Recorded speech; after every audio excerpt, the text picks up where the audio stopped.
Está en los estudios de Buen Día y ya está en nuestra mesa el subsecretario del Ministerio de Ganadería, Agricultura y Pesca, Juan Ignacio Bufa. ¿Cómo estás? Buen día, la Hola, verdad. recibirte. Buen día, un gran gusto estar acá, che. Del mismo modo. Bueno, estábamos hablando del tiempo y ayer hablaba con Javier Pastoriza en la radio. El tema de la falta de agua ya está preocupando y mucho, ¿no? Y estuvo un meteorólogo el otro día ahí donde estás tú y dijo que la situación a nivel agropecuario seguramente no se normaliza hasta principios del año que viene. Sí, el tema climático en el sector agropecuario es un tema de permanente preocupación y de permanente monitoreo por parte del Ministerio.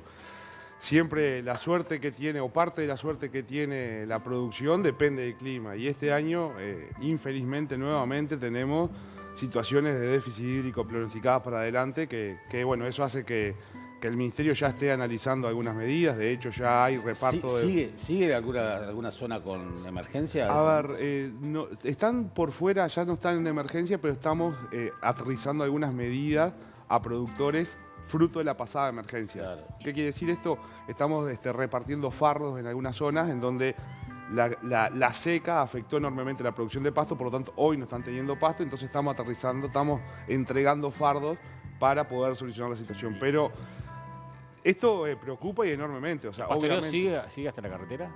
¿Perdón? ¿El pastoreo está habilitado? El pastoreo está habilitado ahora, está habilitado para algunas zonas del país, la más complicada. Pero esto me parece que podemos analizar todos los años coyunturas complejas del clima, exige y podemos tomar medidas coyunturales. El dar créditos a tasas subsidiadas, el entregar forraje, el habilitar el pastoreo de las rutas, pero estamos trabajando en soluciones estructurales. Esto no se resuelve, digamos, el cambio climático llegó y afecta enormemente al sector agropecuario. En un análisis que tiene OPIPA en el Ministerio, estima que en 10 años se pierden 1.500, 1.700 millones de dólares, entre 1.500 y 1.700 millones de dólares en 10 años por efecto del tema climático. Claro, tú fíjate que hoy debería estar empezando la primavera, las temperaturas deberían estar ya subiendo y esto no va a suceder hasta octubre. Y bueno, y la falta de agua ya está afectando los cultivos de invierno. Entonces, estamos trabajando junto con las intendencias, Banco República, Ministerio de Ambiente, Ministerio de Ganadería, OPP, en tratar de estructurar algunas medidas de corte estructural, como es pozos de agua para los productores, generar instrumentos para que financieros, para que los productores puedan resolver esto de alguna manera. De todas maneras, el abordaje del tema climático en esta administración ha sido un abordaje que además de las acciones del Ministerio, hay que destacar acciones de otros actores. Por ejemplo, las intendencias. Nosotros nos juntamos con las intendencias y el Ministerio hizo convenios con las mismas para poder aterrizar recursos que a veces son productores que no llegan a las ventanillas del Ministerio y sí llegan a la ventanilla del Ministerio. Ahí estamos tratando de trabajar articuladamente con las intendencias. El Banco República ha generado líneas de crédito muy convenientes para soluciones en la parcela, aguas de la parcela y de subdivisión del campo. Eso hay que destacarlo porque son instrumentos que no estaban créditos a 10 años. Es importante que la gente se entere, que nos miran en el interior. Y que se sepan. entere también un productor que, por ejemplo, si un productor de IMEVA, que son los productores más chicos, hoy invierte en agua, a sola firma del Ministerio de Ganadería, Agricultura y Pesca puede descontar todo el IVA de esa inversión más un 10% de la inversión. Son todos instrumentos que a veces no le están llegando a los productores y que nosotros lo estamos difundiendo porque permiten las soluciones estructurales. Si no, siempre las soluciones en el marco de una emergencia siempre son paliativas. Claro. Nunca Ahora, son de fondo. Ahora, obviamente hablamos de un país chico, un territorio chico, pero ¿el déficit hídrico es parejo en todo el país o ha llovido un poco más norte y litoral? Sí, a ver, nunca se da una situación que sea pareja para todo el país. Digamos, en el ¿Cuáles norte, son las zonas más complicadas? a ver, en el norte ha llovido bastante bien. Ahora tenemos bastante complicado todo lo que es la zona sur. La zona sur. El norte y el este, digamos que han llovido bastante bien. Zona sur es la zona más complicada, que es la zona que hoy está con los cultivos de invierno. Hoy tenemos los trigos, las colzas. La zona agrícola. Quedó bien la le están colza al faltando. final. Al final se complicó con la colza. A ver, está afectando el rendimiento. Ya hay cierta afectación de rendimiento. Esperemos que se cuajen algunas lluvias que hay planificadas para 7, 8 días para adelante. Y bueno, lo más importante de esto también es trabajar en el diseño de los sistemas de producción. Yo sé que esto es un poco complejo explicarlo, pero no hay mecanismo más importante para poder mitigar el riesgo climático que el trabajar de una manera tal en tu campo, en tu sistema de producción, en la forma que haces, que incorpore esa dimensión. ¿Qué quiere decir esto? por ejemplo, si en los veranos cada vez tenemos más seca, bueno, tratar de tener un sistema de producción que te permita sacar los animales antes del verano. Pero se En eso hace el plan eso. agropecuario está trabajando muy fuertemente. Eso se hace. Eso Juan se Ignacio. hace, pero hay que trabajarlo muchísimo más. Juan Ignacio, ¿qué está pasando con los chinos? Me cambiaron el ganado por chancho ahora. ¿Cómo es? ¿Cómo bajó ahora? Bajó la faena y bajó los precios, ¿no? Que teníamos precios récord y ahora los chinos... Yo pensé que el consumo del chino era de carne vacuna. Lo que come más es chancho. Sí, claro. El cerdo es una de las proteínas más consumidas en China. A ver, estamos, digamos, toda la variación de precios que siempre es natural, responde a demanda del mercado. Hoy China está un poco más fría en la demanda del mercado, eso ha hecho que se redujeran los precios. De todas maneras, estamos asistiendo a niveles de precios que son interesantes, que son muy buenos, que permiten, muy interesantes, que permiten a los productores seguir trabajando y de alguna manera seguir tirando de una cadena cárnica que es tan importante para el país y que tanto derrama en el interior del país. Por lo tanto, obviamente miramos el devenir de los precios o el comportamiento de los precios por el comportamiento de China, pero estamos trabajando en la apertura de más mercado. O sea, eso es una obsesión que tiene esta Todos administración. los huevos no pueden estar en la misma canasta. A ver, Sudeste Asiático es una apuesta fuerte y nosotros como Ministerio de Ganadería, que nos compete la responsabilidad, que es indelegable, de abrir los mercados en términos sanitarios, estamos trabajando a brazo partido con todo el Sudeste Asiático para que nos habiliten la exportación. ¿Qué quiere decir esto? Que reconozcan al Uruguay todo su sistema de control, de calidad, de inocuidad y sanitario, que lo reconozcan al Uruguay y quede habilitado como especie. En eso el Ministerio está trabajando enormemente. Capacidad hay para Sí. aportar. Y la pandemia nos vino bien en ese sentido, ¿no? La trazabilidad de la gente, me imagino que va a partir de la pandemia y de los orígenes de la pandemia, buscar consumir alimentos que se sepa de dónde vienen, ¿no? Yo creo que la trazabilidad es un valor agregado que va a tener cada vez más significación a la hora de tomar decisiones los consumidores. A ver, nosotros nos podemos jactar de tener una cadena cárnica íntegra. ¿Qué quiere decir esto? Que nosotros aseguramos en todo el proceso condiciones de inocuidad, estándares de inocuidad muy altas, y parte de esa uno lo puede declarar, pero tiene que demostrarlo. Y la trazabilidad, indudablemente, es una herramienta, un activo, un intangible que tiene la cadena cárnica, que cada vez se va a potenciar más. A ver, el agro en sí tiene 3 escalones de agregado valor. El primer escalón de agregado valor es producir más. Nosotros podemos producir más carne, podemos producir más agricultura, casi el arroz, que ya quizás es el rubro que está bastante a tope en cuanto a productividad, sí puede crecer en área. Pero bueno, tenemos un escalón para producir más. Un segundo escalón es producir más, pero con atributos, diciendo lo que producimos, lo producimos de una manera que a la gente lo quiere consumir. Y lo podemos hacer por la Y escala lo nuestra. podemos hacer por los sistemas de información que tiene el Ministerio. El Ministerio tiene, además de la trazabilidad, sabe esos animales, sobre qué campo estuvo, qué pastoreó. O sea, tenemos sistemas de información, tenemos registros nosotros desde hace muchísimo tiempo por diferentes motivos que nos permiten, en definitiva, dar certeza a ese proceso productivo. ¿Qué es lo importante? Uno puede declarar Uruguay produce de una manera espectacular, pero si uno no tiene la manera de confirmar eso con sistemas de información, muy difícil va a hacer que se tangibilice el valor. Juan Ignacio, vamos al tema de la rendición de cuentas. ¿Te llamó la atención que el diputado se recurriera al sector agropecuario para sacar fondos, para destinar fondos? Digo, allí te vimos encabezando Sí. la protesta, ¿no? O sea, Sí, a ver, yo creo que me parece que en el seno de diputados, con el afán de conseguir recursos para objetivos que son muy compartibles, me parece que se apelaron a instrumentos que no están buenos. O sea, el poner una detracción en el sector agropecuario a partir de las exportaciones de carne para financiar, insisto, aspectos que son muy positivos, no creemos que sea sobre todo la forma.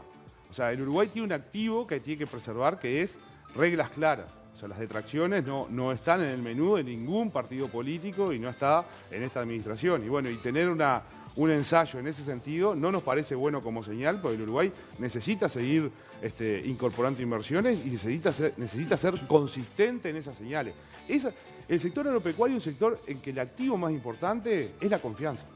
O sea, sin confianza, con ciclos productivos largos, no hay inversión. Y sin lograste inversión, desactivar todo rápidamente. a ver, de todo el Ejecutivo, digamos, no fue el mensaje que mandó el Ejecutivo. En el Senado se están trabajando sobre fórmulas alternativas. En la comparecencia que tuvo el Ministerio de Ganadería en la Comisión de Senado se dejó clara la postura por parte del Ministerio y el ministro Mato, en donde no estábamos de acuerdo a apelar a este mecanismo de sacar dinero de INAC de esta manera, así como también el mecanismo de retirarle dinero a colonización. Bien, y eso no, ya digamos, el Senado no lo maneja. Yo creo que se están ensayando fórmulas alternativas, está claro de que de esa manera no es conveniente que salga y creo que van a haber otras opciones. Cuando se está manejando el tema, vinculado al tema de la educación, la investigación, cuando uno acerca la lupa al sector de la investigación, tiene, por ejemplo, a Línea, obviamente. Y es importante las cosas que hace Línea también. Indudablemente. Digo, porque a veces se habla de la ciencia en general y parece que Línea queda por afuera, ¿no? No, y es parte, del sector. sistema de investigación del Claro. Uruguay, del sistema científico del Uruguay. Es parte fundamental para lo que es el aumento de productividad hacia adelante del sector agropecuario. El sector agropecuario va a crecer en productividad a través de la incorporación de ciencia y tecnología. Y en ese sentido, el rol de Línea en el desarrollo de esa tecnología y sobre todo en los mecanismos de adaptación de esa tecnología a los sistemas de producción es fundamental. Así que tenemos absolutamente claro de que por suerte en esta rendición no hubo ninguna digamos, elemento que fuera contra los recursos de INEA. INEA tiene un rol fundamental para poder despegar en términos de productividad agropecuaria en el Uruguay. Además ha hecho que el Uruguay estuviera en punta en muchos sectores de investigación. Sí, y además es un ejemplo de institucionalidad, es un ejemplo en el mundo cuando uno cuenta cómo es el INEA, en donde están integrados el Ejecutivo, el Gobierno y el sector privado, que tiene un mecanismo de cofinanciamiento, es una estructura, es un arreglo institucional que permite sentar en una misma mesa a los principales actores, que son los productores, junto con el Ejecutivo, y procesar soluciones de manera integrada. Y eso me parece que también hay que preservarlo. Además, sin importar el color político que esté en el gobierno, porque Línea, ¿cuántos que ya tiene? Sí, ¿cuántos años tiene? Sí. 30 y pico de años. 30 y pico de años. A ver, eso también es otro activo del sector agropecuario. El sector agropecuario...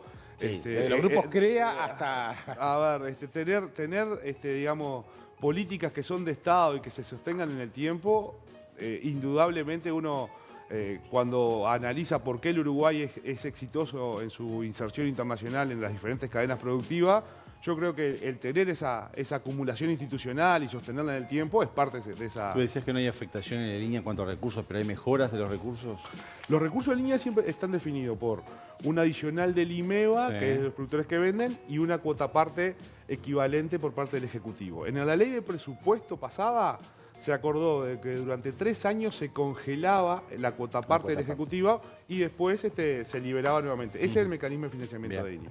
Bien, hablábamos del tema de la confianza y bueno, en el tema, por ejemplo, de exportaciones, sobre todo con los criterios de sanidad tan marcados que tiene Uruguay. Y los mercados a los cuales vendemos. Cuando a veces hay una falla, ahí impresiona, ¿no? Ahora, por ejemplo, el frigorífico Rosario, ya nuevamente, después de un año, volvió a la exportación. Es decir, también esas luces amarillas que cada tanto han aparecido, se han resuelto a veces. Sí, no es fácil, pero... Sí, acá sobre todo Rosario, que bueno, se detectó un problema en un corte que no estaba en el protocolo con China y bueno, y eso suscitó la suspensión, con todo lo que eso genera para Rosario, ¿no? Claro. 300 personas trabajan en ese frigorífico y realmente era un tema que preocupaba. Pero yo creo que en ese sentido el Uruguay... siempre lo que no pasa es muy difícil de medir, ¿no? Este año estaba analizando... Por eso cuando pasa... Exactamente. Está bien. Este año llevamos cada 15 días calendario una auditoría en la carne. Y la hemos sorteado todas con éxito. Y eso me parece que es parte Claro. de lo que... se evitó. De lo que se evitó. Y me parece que eso está bueno No, claro. marcarlo. Cada 15 días calendario hemos tenido auditoría con diferentes mercados y son auditorías que son... Cada auditoría es un examen a cómo es el sistema de control inspectivo del Uruguay. Cada auditoría hace un estudio muy pormenorizado de todo el proceso y detecta eventuales fallas. Obviamente todas las auditorías se detectan algunos o dos errores que nos sirven para corregir. En todas las carnicerías se ve ahora, hay asado brasileño. Digo, ¿por qué se llegó a esa situación? ¿Solamente es un tema para facilitar la accesibilidad a la carne que está bastante cara? No, eso me parece que es una consecuencia. Me parece que Ajá. se llega a eso, primero, Primero, una lógica de que si el Uruguay se quiere abrir al mundo, obviamente nosotros queremos que todos los países del mundo nos abran las puertas, pero también eso es al revés. También el Uruguay tiene que abrirse O sea, es como la puerta de los Exactamente, ¿no? exactamente. Entonces, primero hay por esa lógica más conceptual. Después porque nosotros con Brasil hay estados brasileños que tienen un estatus sanitario superior al Uruguay. O sea, tienen mejor estatus sanitario que el Uruguay. Por lo tanto, no había ninguna imposibilidad, no había ningún impedimento de corte. Juan Andrés, ¿lo probaste el asado? Desde el punto de vista sanitario, para evitar que entre. Entonces, salvaguardando nuestro estatus sanitario para estados que tienen mejor estatus sanitario que el nuestro, dejar importar asado con hueso. Y ahí, eso fue una medida. La segunda fue ampliar el conjunto de actores que puedan operar en ese negocio. O sea, antes estaba restringido la importación de carne, que no es nueva en el Uruguay. El Uruguay, 30% de lo que consume es de carne importada. Se amplió el conjunto de actores. Entonces, esos dos elementos, permitir que entre carne y ampliar el número de actores, creo que son condiciones de mejores competencias, lo que lleva a reducir el precio para los consumidores, que es un objetivo deseable, como siempre. Y después, con respecto a la calidad, no hay nada mejor que la libertad. Vas a una carnicería, está duro el asado, te cambias para otra. Punto. No, estaba horrible el asado ese. Bueno, Perdón, en la comida que hicimos de la radio, donde el señor Mariano Pagliari y algo contigo fue el asador, había asado brasileño y estaba muy rico. Y capaz que ni te cuenta, se dio. No, él no fue. Ah, no fue. Él no fue. También, ¿cómo observa, se observa desde el Ministerio, situaciones que han sido muy largas, complicadas, a veces parece que se soluciona y se vuelve atrás, como los problemas en el sector lácteo? Con Aprole, se llegó a decir la posibilidad de vender con Aprole hace 2 meses. Algo impensado en términos uruguayos, ¿no? Es como la onda, ¿viste? Con Aprole como la onda. Sí, a ver, el conflicto lácteo, la verdad que a nosotros nos preocupó y nos preocupa enormemente. Sí, porque no está de del hecho todo no está del todo solucionado, resuelto. Nosotros como ministerio asistimos al Ministerio de Trabajo en todos los elementos que el Ministerio de Trabajo nos pide, asociado a información y demás. Pero acá hay que digamos, dejar claro varias cosas. Lo primero es que como Ejecutivo y como Ministerio de Ganadería nos preocupan todos los trabajadores. Son tan trabajadores los de la industria como los tamberos que están hace 4 o 5 horas ordeñando a lo largo y ancho del país, y que sin leche no hay cadena de valor posible. Por lo tanto, cuando un eslabón de la cadena pone en riesgo hasta las exportaciones, a ir a hablar con los mercados, nos parece que eso es muy negativo y no es conveniente. Y también la otra situación es que la industria láctea está complicada. O sea, hay situaciones complejas. El negocio, todo el negocio. Tenemos una realidad, es con Aprole, una industria que tiene el 80%, digamos, del mercado, pero tenemos un conjunto de industrias lácteas que están teniendo dificultades. Y en ese sentido, lo peor que puede haber es no haber trabajo. Yo creo que ahí me parece que la actitud del gremio con Aprole, obviamente que esto es gestión le corresponde al Ministerio de Trabajo gestionar esto, nos preocupa en ese sentido porque conspira contra el desarrollo de valor de toda una cadena que es fundamental para las economías regionales. Sin tambero, Florida, imaginemos lo que sería. Por lo tanto, nos parece que hay que poner el acento en que la cadena ande lo mejor posible. Y si hay plata en la cadena, va a haber plata para repartir. Bueno, Ignacio, gracias por venir, ¿eh? No, gracias a ustedes. Gracias. Un gustazo. Gracias. Un gustazo. Que pases bien. Gracias. Capaz que le puedes invitar a Fablet para un asado brasileño. un asado madurado. Un asado madurado. Asado madurado. Estaba más o menos, estaba más o menos. ¿Cambiaste carnicería? No, No, entonces A él es no para- entiende muy bien. Otro valor. Es tiene la carnicería, entonces. exactamente. Es muy fino el paladar de Gracias, Fabián. bueno, muy gracias. fino.